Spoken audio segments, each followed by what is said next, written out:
Hello all Royal Rangers, my name is Commander Matthew Kenslow and I'm over here in the United States of America, and I've been a Royal Ranger for 20 years and year number 7 as a commander. Thank you so much for checking out this video. The purpose of this video is to go over a merit.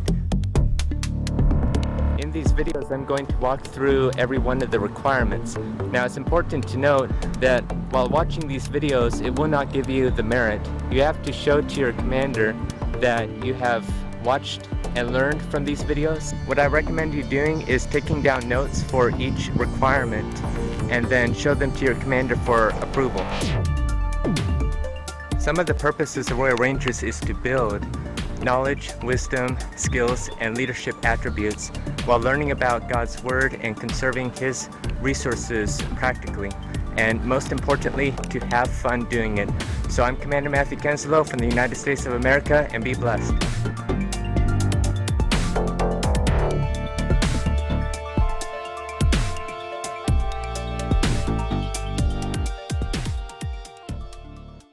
Hi everybody, welcome to the fingerprinting merit. In fact, welcome to dermatoglyphics. Dermato means skin, and glyphics refers to carving, like hieroglyphics. And in a sense, this is the study of fingerprinting. Another name is dactylography, kind of a bit like a pterodactyl. Dactyl refers to fingers and toes, and graphy refers to writing. So in this merit, we're going to be learning all about fingerprints. Not even identical twins have the same fingerprints. The chances of two people sharing the same fingerprints are 1 in 64 billion. A guy named Galton calculated that. I don't know how he calculated that, but as of July 2020, the population of the world is only 7.8 billion people approximately. Again, it's a very low chance to finding two people with the same exact fingerprints. Fingerprints are used for identification in both civil law and criminal law, and we'll talk more about that in Requirement 5. This is possible because fingerprints do not change as we grow older, and we'll learn about a guy named Herschel that established that. Everywhere we touch, we leave behind fingerprints. These fingerprints are known as latent fingerprints. So let's do a couple of experiments. If you take a pencil and you scribble it on a piece of paper and then put your thumb or finger on it and press hard, that's kind of a bit like pressing your finger on ink. And then you can press your finger on the other parts of the paper that you haven't scribbled and you will leave behind a fingerprint. Another experiment that you could do is take a piece of tape and tape around your finger and then take the tape off and hold it up to the light and you should see your fingerprint. But how do we leave behind fingerprints? Look closely at the palm of your hand. Now look closer at the finger. Finally, look even closer to the tip of that finger, and what do you see? You see all these ridge lines, and that is your fingerprint that you leave behind. Fingerprints allow us to pick up objects because it adds friction, which is basically a force that prevents slipperiness. Otherwise, the entire world would pretty much be slippery to us.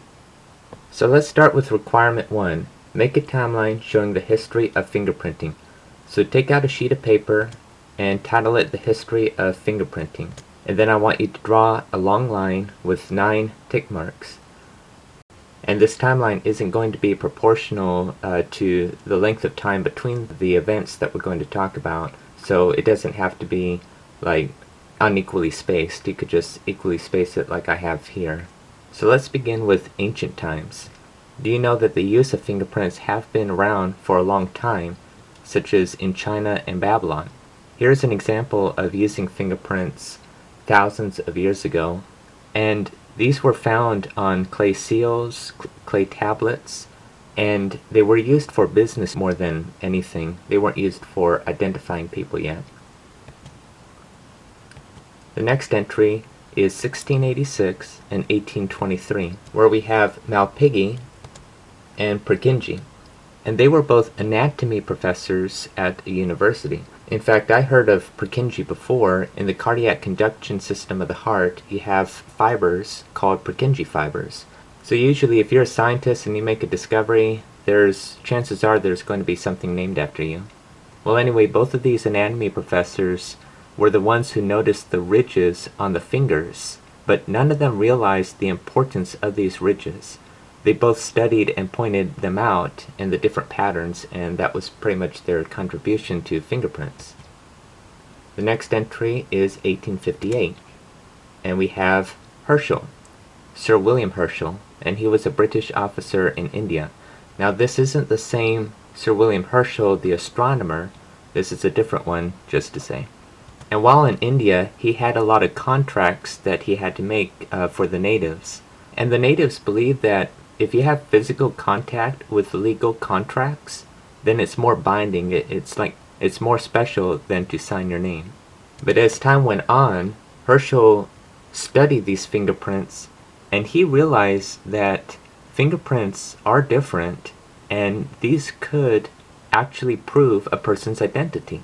Herschel studied these fingerprints for over a half a century. In fact, I believe if you see the fingerprints down at the bottom here, the lower left, I believe these are Herschel's fingerprints that he collected over a span of 57 years. But what did he determine? You'll always keep your same fingerprints. The next entry is in 1880, and we have Faulds, Dr. Henry Faulds. He was a Scottish doctor and missionary, and took up the study of fingerprint ridges. He began to recognize the importance of fingerprints. In fact, there's a story where there was a person arrested, and Dr. Faulds saw the fingerprints at the crime scene and took the suspect's fingerprints, and they were clearly different, so the suspect was released due to the fingerprint evidence presented by Faulds. Dr. Faulds also helped develop a classification system and a form to record fingerprints. He gave this to none other than Sir Charles Darwin. But Charles Darwin was up in age and he was in ill health, and he promised to give them to his cousin, Francis Galton, which we'll talk about here shortly. But first, let's go on to the next entry, 1882. And we have Thompson. Gilbert Thompson worked for the U.S. Geological Survey in New Mexico, United States, and he used his own fingerprints on documents to prevent forgery. And here's his fingerprint with $75 over it, and that was, again, to prevent anybody else from forging his signature. And what made this special? This is the first known use of fingerprints in the United States. Remember that the other people that we were talking about were in India and other places in Europe. This is the first known use in the United States. Okay, next is in 1888, and now we're going to talk about Sir Francis Galton, Darwin's cousin. And he began his study on fingerprints based on what Dr. Henry Faulds gave to him. And again, he was the one that calculated that the chances of two people having fingerprints is 1 in 64 billion. Again, this was way over 100 years ago. I'm not sure how he calculated that, but he was an extremely intelligent person. He made discoveries, he made inventions, and he studied a wide variety of different fields, from statistics to psychology, sociology, anthropology, geography, genetics, meteorology, and more. He did a lot of different things. But in fingerprinting, he came up with 8 main categories. And from these, there were 3 main patterns: the loop, the whorl, and the arch. And we'll talk about that later. But the reason why he took up fingerprinting as a study is because he wanted to know if fingerprints determine heredity and/or intelligence. But it didn't. However, he did validate Herschel and Faulds that no two fingerprints are exactly the same and don't change throughout the person's lifetime. Okay, the next entry is 1901. Henry. Sir Edward Richard Henry, which we will talk more about shortly, developed an interest in fingerprints and a solution, more like a revision, to the Galton classification system problem. This was called Henry Classification System and was officially adopted by Scotland Yard, which had been the headquarters of Metropolitan Police in London, England. And in fact, on July 1st, 1901, the Metropolitan Police Fingerprint Bureau was established. The Henry Classification System was developed in India and his system is still in use today, but as we'll find out later, he was only one of a few who developed it. Alright, in 1903, we have prisons and military. In 1903, the New York prison system began the first real use of fingerprints in the U.S. for criminals. In 1905, the U.S. Army began using fingerprints, followed by the U.S. Navy in 1907, followed by the United States Marine Corps in 1908. And finally, 1924, we have the Identification Division of the FBI.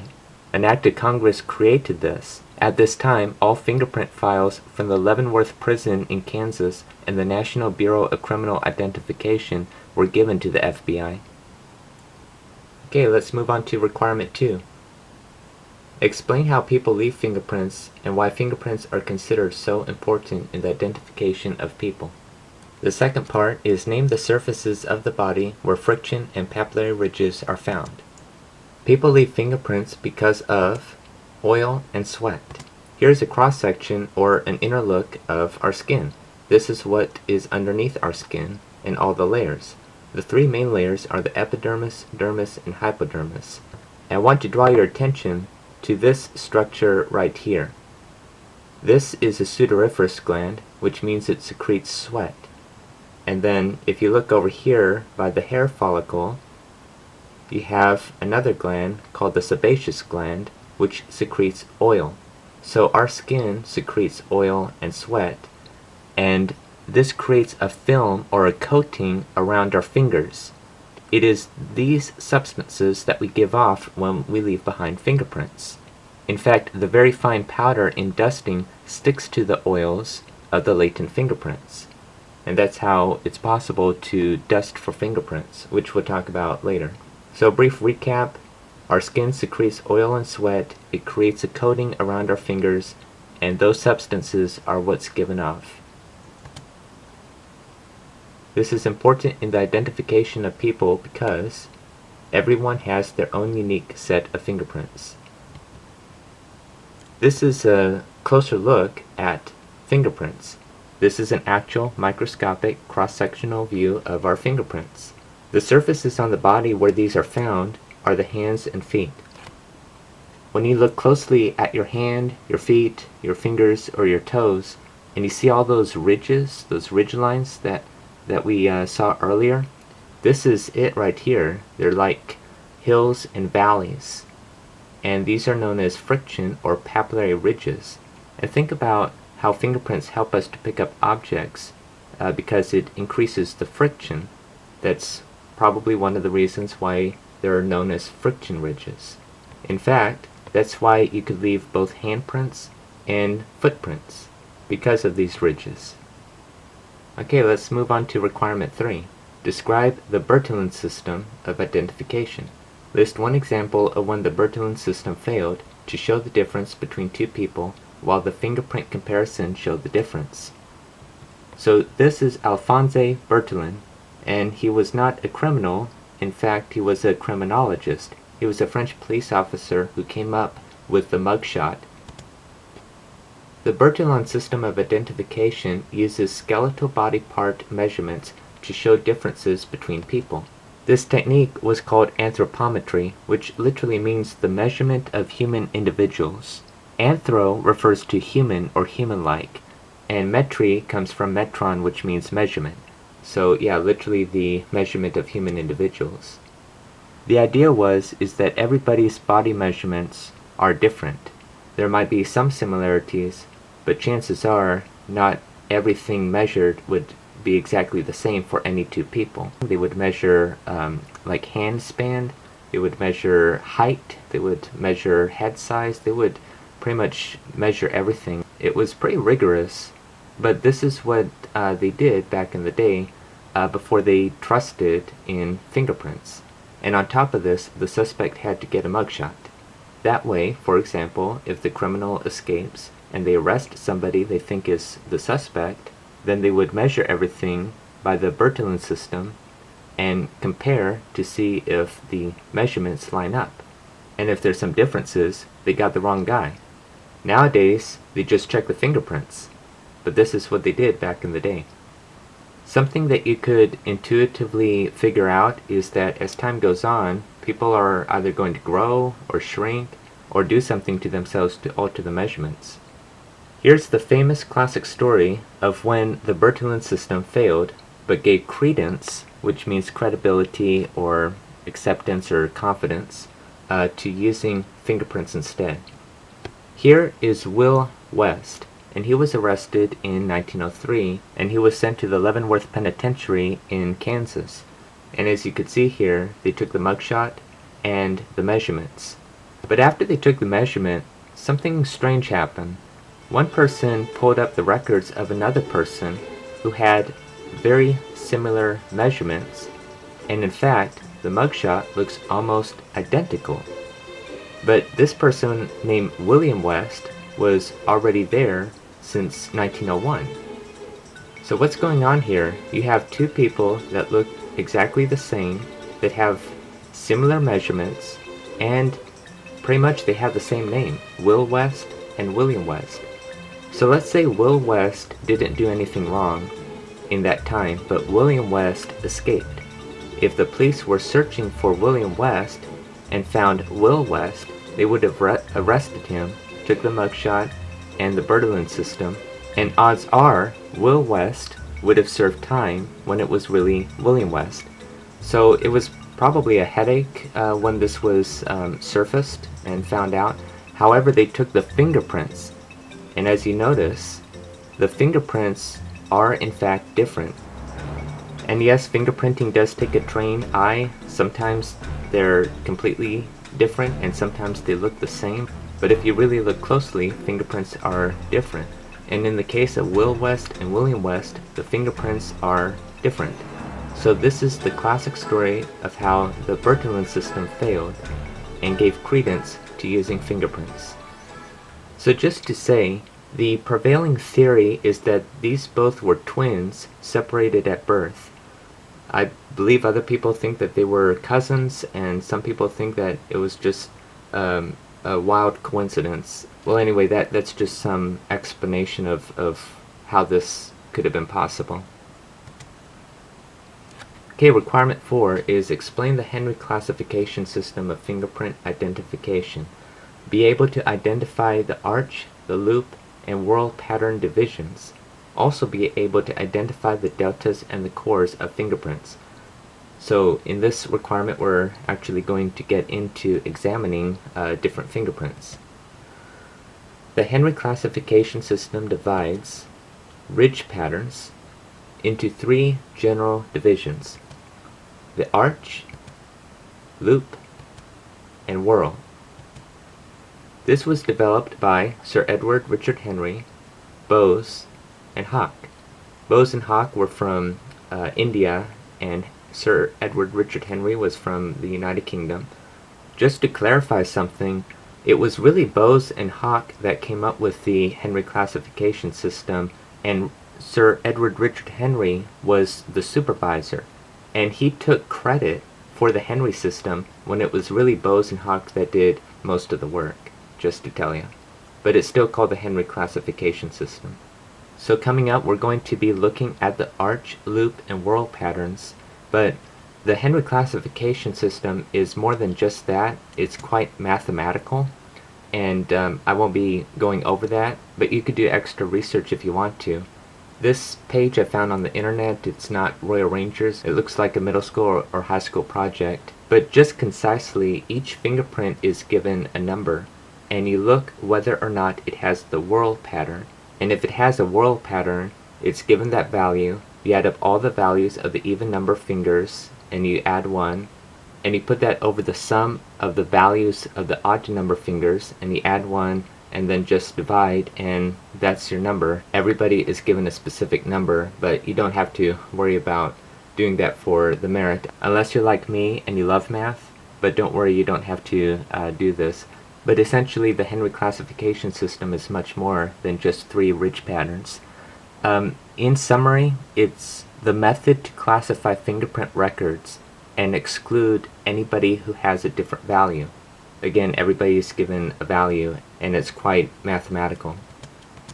So here are the three ridge patterns of fingerprints. You notice that we have the loop, the whorl, and the arch. The whorl is pretty basic. It's basically circles, concentric circles, with a core in the middle, and then again concentric circles coming outward. The loop starts down here and it comes up and over. And I liken it to a bite in ropecraft. If you've taken ropecraft, then you know what a bite is. It's a turn on the rope. And again, it just starts down here and comes up and then over. And then we have the arch, which starts down here and it comes up and over like a hill. It's kind of a bit like a hill. Here's the delicate arch in Utah and the gateway arch in Missouri for some examples of arches. And just to remind you, those were three main patterns, but Galton came up with 8 main categories. So yes, you have the loop, for example, but you have different types of loops. And here's a couple of examples.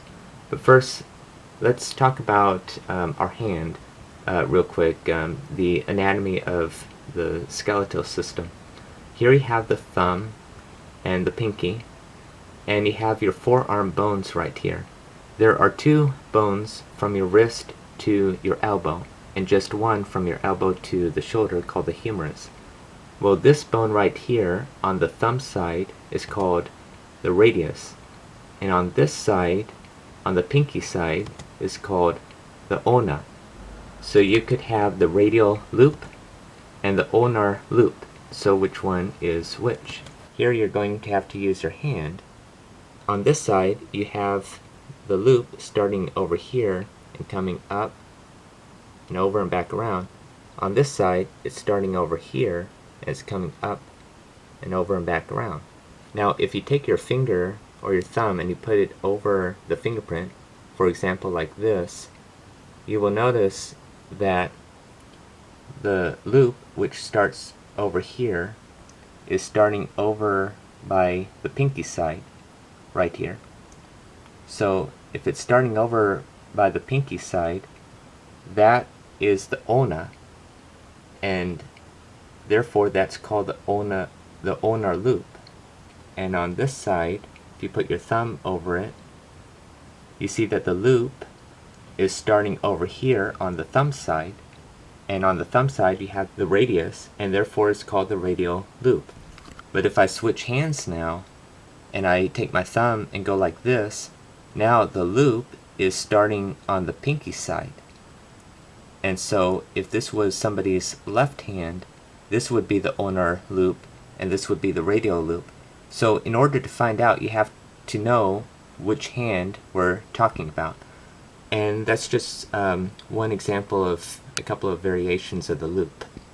Okay, so now let's move on to what are cores and what are deltas. Well, if you look right here, this is the core of this fingerprint pattern, and if you look closely, we know that this is the whorl because of the concentric circles or ovals here. And at the very center, inside the smallest of the circle or the oval, is the core. So core basically means center, like the core of the sun or the core of Earth, for example. And in the loop, if you notice, the thinnest loop that you have at the very top is the core of the loop. Now, what about deltas? Delta comes from the Greek letter, and this is an uppercase Greek letter called delta. It's a triangle, so that's why they call these deltas. And as you notice over here, the loop, let's say it starts right here, it comes up, and it comes over. Well, over on this side, this part of the loop comes down this way, and the next part of the loop comes down and over that way. And so this creates a delta right here, or a triangle. And then there's another part of the loop that just comes up and over and lines those other 2 loops. So it leaves a delta. Another example here is the whorl. If you notice these ridge lines in the whorl, it comes up and around, and then let's say this ridge line comes down here and then continues onward. Well, the next ridge line could start coming up here, and now it's going the other way. It's veering off the other way. And then another ridge line comes down here and basically lines the two. It doesn't really cross over. Fingerprints don't necessarily cross over previous ridge lines. And so that just creates a triangle right here known as a delta. And just for fun, something extra, here's some more terminology. Whenever a ridge line comes up and then just stops out of nowhere, that's called the ridge ending. Whenever the ridge line comes up and diverges into two and then converges back into one, this is known as an enclosure. Over here where you just have like this lone ridge line, this is known as an island, this lone dot right here. And here's a fun one. This is called bifurcation. Whenever a ridge line comes up and converges into two, but they don't converge back into one, and it just keeps on going, it's called a bifurcation.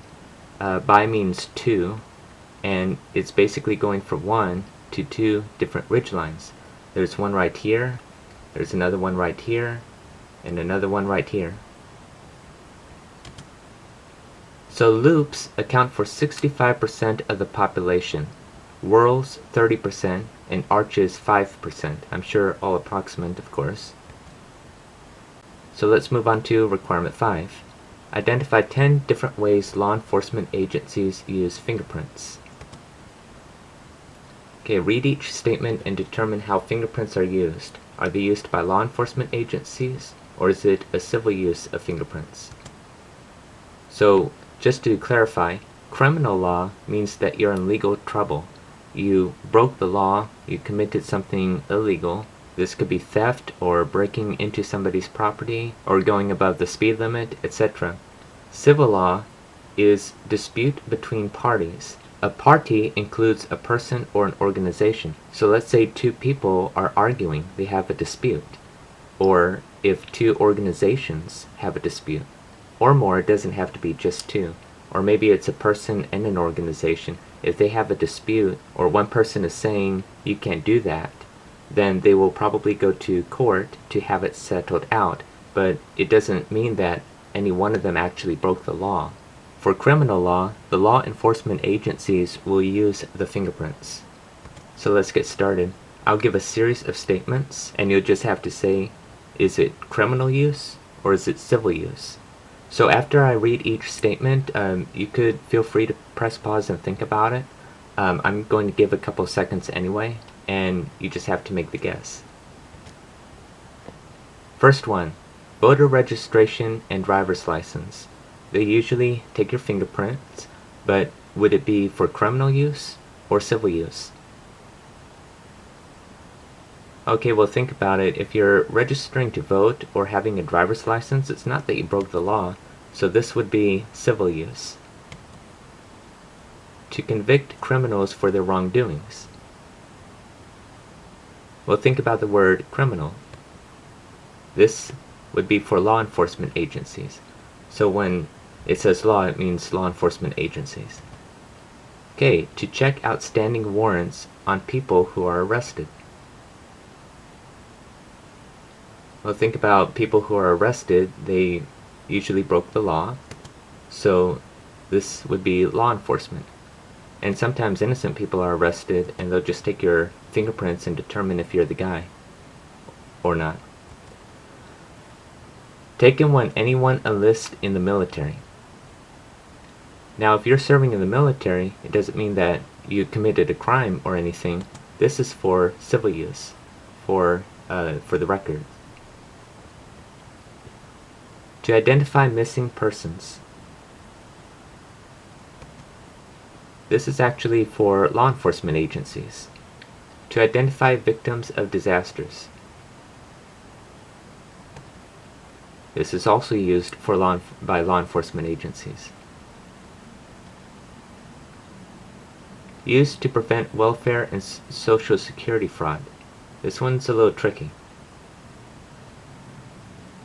You see the word fraud, you might think it's law enforcement agencies, but to prevent the fraud, this is for civil use. The key word is prevention. To make positive suspect identifications. Well, if you're a suspect, then you're in a law enforcement agency. When anyone applies for a government job or works for the government. Civil use. And finally, mostly in criminal work. Well, that's obvious to be law enforcement agencies to use those fingerprints. Okay, let's move on to requirement 6.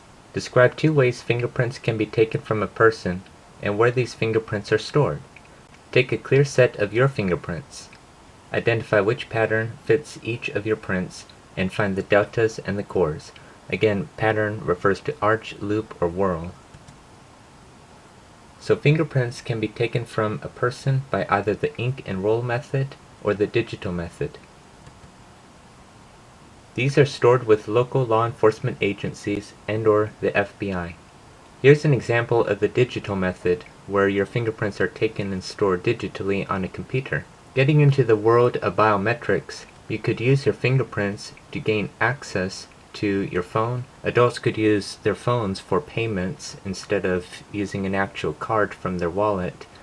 And for extra security, you could use your own fingerprint to unlock your phone and your computer as well. And you could use fingerprints to gain access to a place like a building, a highly secured building, for example. Here's the ink and roll method of taking fingerprints. You have an ink pad and you have something like an index card or a piece of paper over here. You open up the ink pad and you're going to press your finger in the pad and get ink on it. And as you come over here, you're going to start on one side of your finger and you're going to roll to the other side. So basically you're doing this.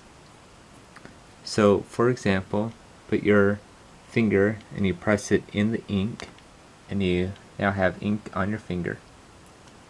And then again, you start on one side and while pressing firmly, you're going to roll, and then that's how you take your own fingerprint. Now it's your turn. Take your own fingerprints and identify each print in the upper left-hand corner of each print block with an A for arch, L for loop, or W for whorl. Identify the cores and the deltas of each print. So for example, if you take your fingerprint of your right forefinger or your index finger, you would take a fingerprint in the print box and then identify what it is. In this case, it's a loop, so you would put L for loop.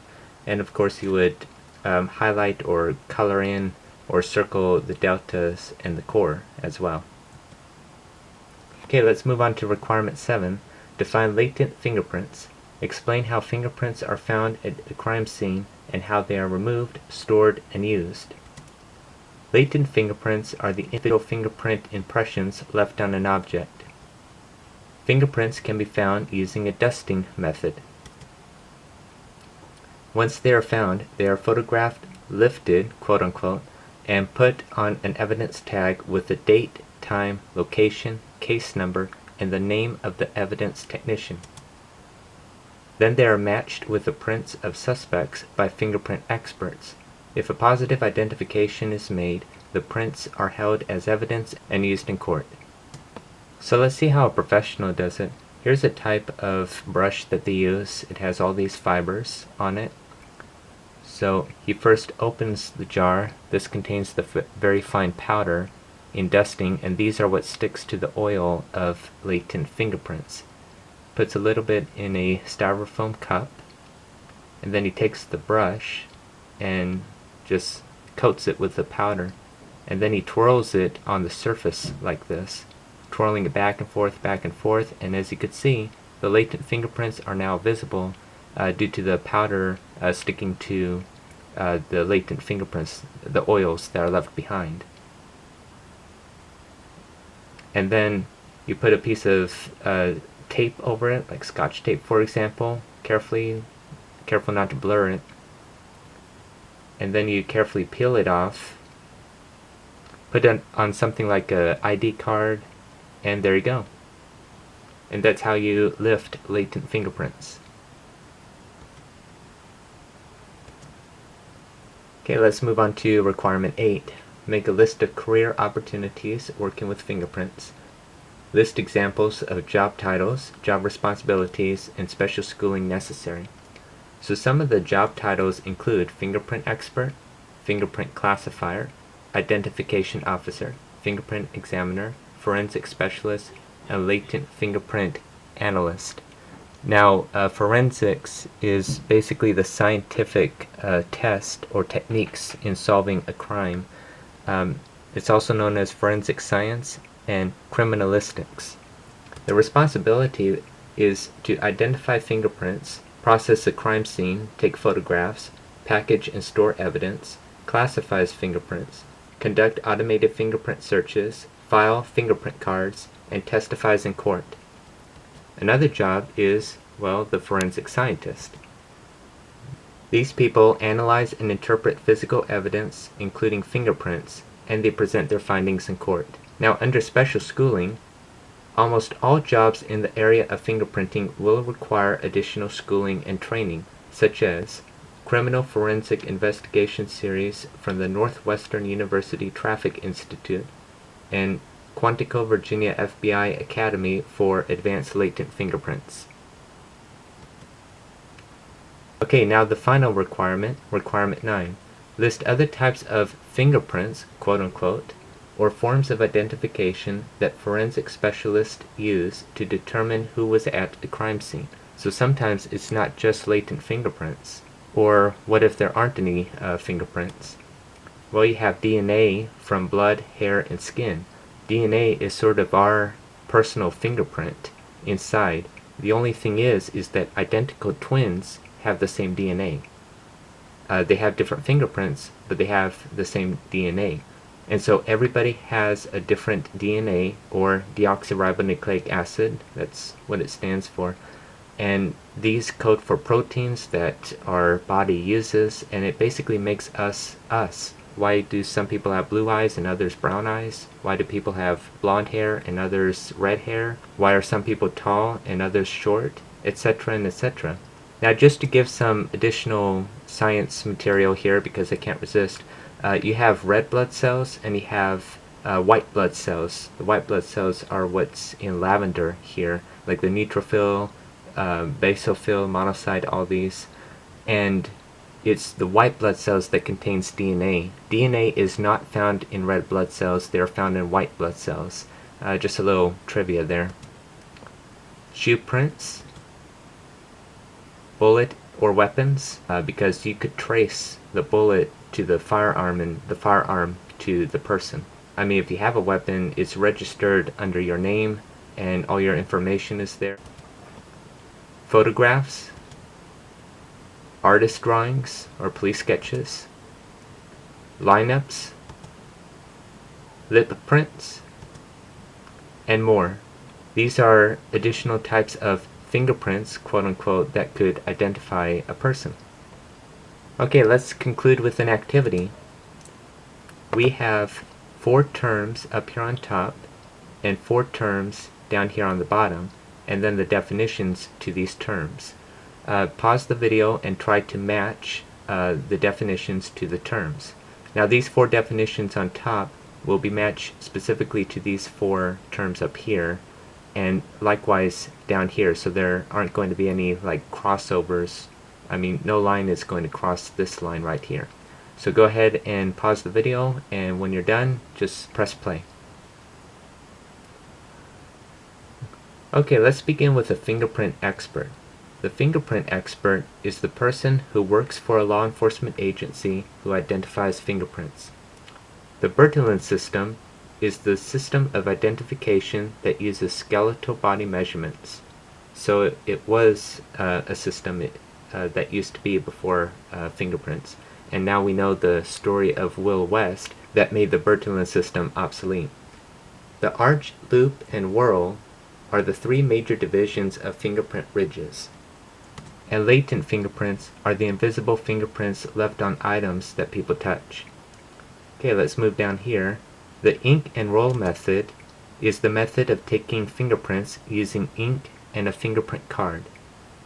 The Henry system is a system of dividing fingerprints into categories based on ridge patterns, the arch, the loop, or the whorl. And again, the Henry system is really mathematical, but in basic sense it uses those three patterns that Galton established. One of a kind. Each person's fingerprints are unique, including identical twins. No one else has the same prints that you do. And finally, cores and deltas. These are the two parts of a fingerprint pattern that experts look at when identifying the pattern and person. So big congratulations for doing the fingerprinting merit. The next step is to take your fingerprints, show them and your notes to your commander, and you should be good to go. Congratulations.